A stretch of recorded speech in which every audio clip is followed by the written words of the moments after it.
Freedom in Exile, the autobiography of the Dalai Lama. Introduction.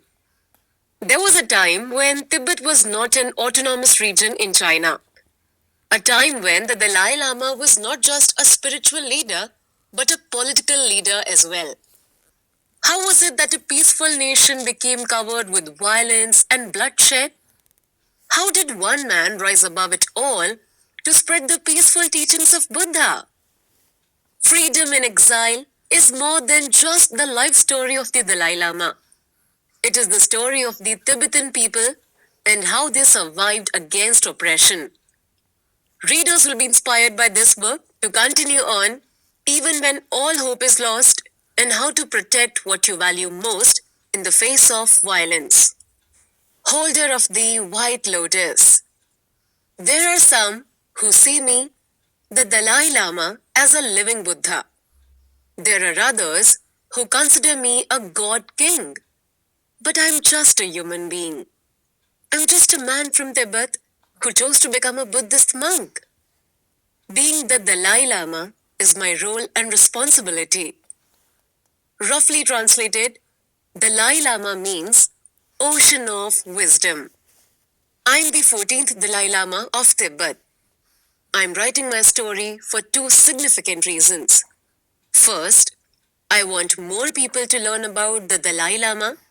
And second, I want to shed light on several important events in history.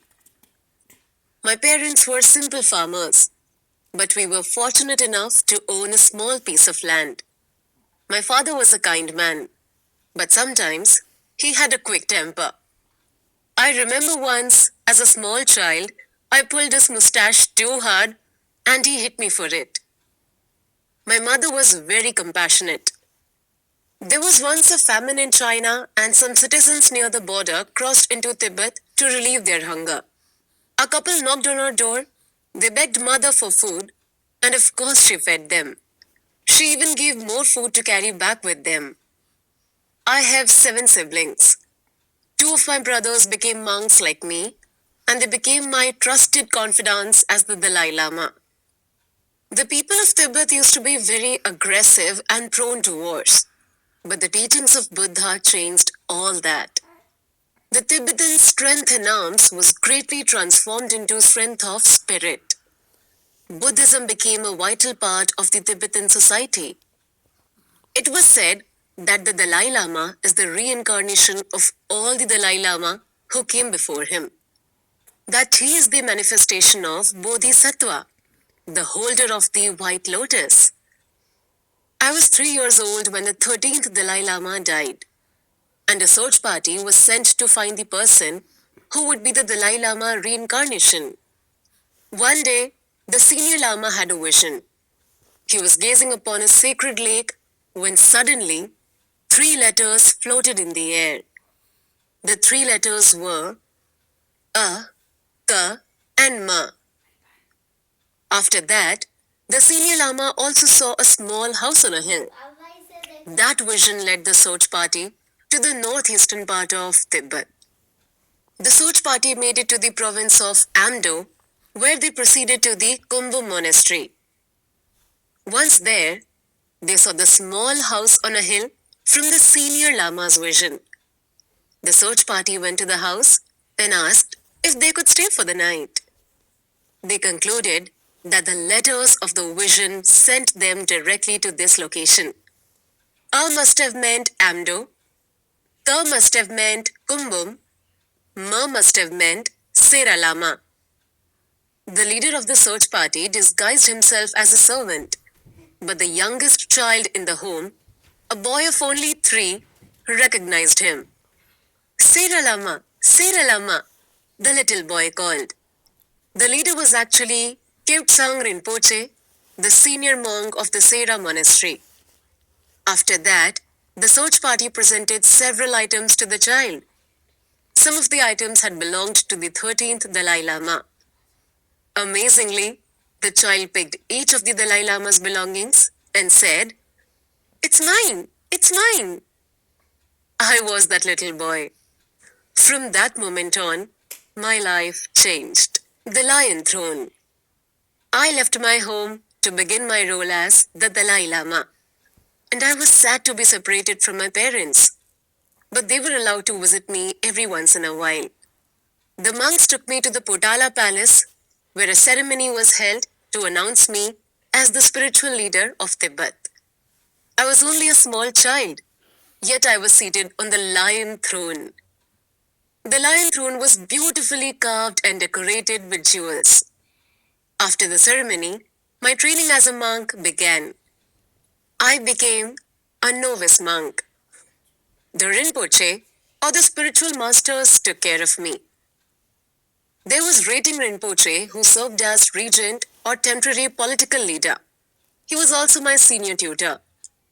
And there was Tethag Rinpoche, my junior tutor, who was very kind and warm. Tethag Rinpoche shared stories and jokes with me when our lessons were over.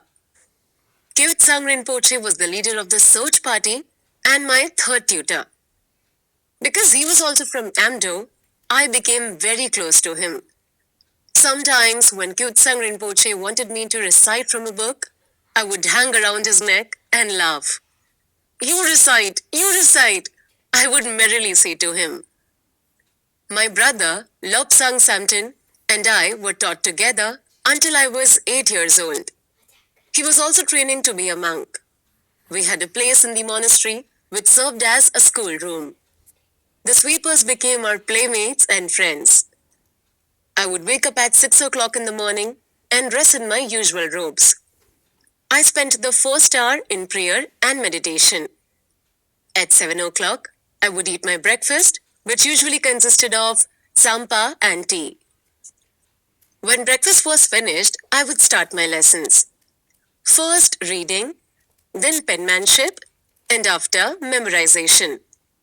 At 10 o'clock, I would attend a government meeting of the highest council of 4 men, including myself, the regent, and Kashag. At noon, the bell would ring for lunch. After my meal, I would be allowed to play. I was lucky to have many toys because foreign delegates brought me toys whenever they visited. The British gave me lots of construction sets, and the Americans presented me with 2 beautiful birds that could sing. I was taught in 5 major subjects: medicine, Sanskrit, Buddhism, Tibetan culture, and arts. I also studied minor subjects which included music, poetry, drama, and astrology. Most of all, I trained to be an expert in debate and public speaking. At 4 o'clock was the regular break for tea. If there is anyone who drinks more tea than the British, that would be Tibetans. At 5 o'clock, my lessons for the day came to an end. I would rush up towards the roof, where I would explore the city through my telescope. My dinner was served at 7 o'clock in the evening. It usually consisted of broth, yogurt, bread, and tea. I often ate with my 3 monk attendants. Sometimes, I was also accompanied by the sweepers. Before I went to bed, I prayed and read the scriptures in the courtyard. For several years, I enjoyed this happy and comfortable routine.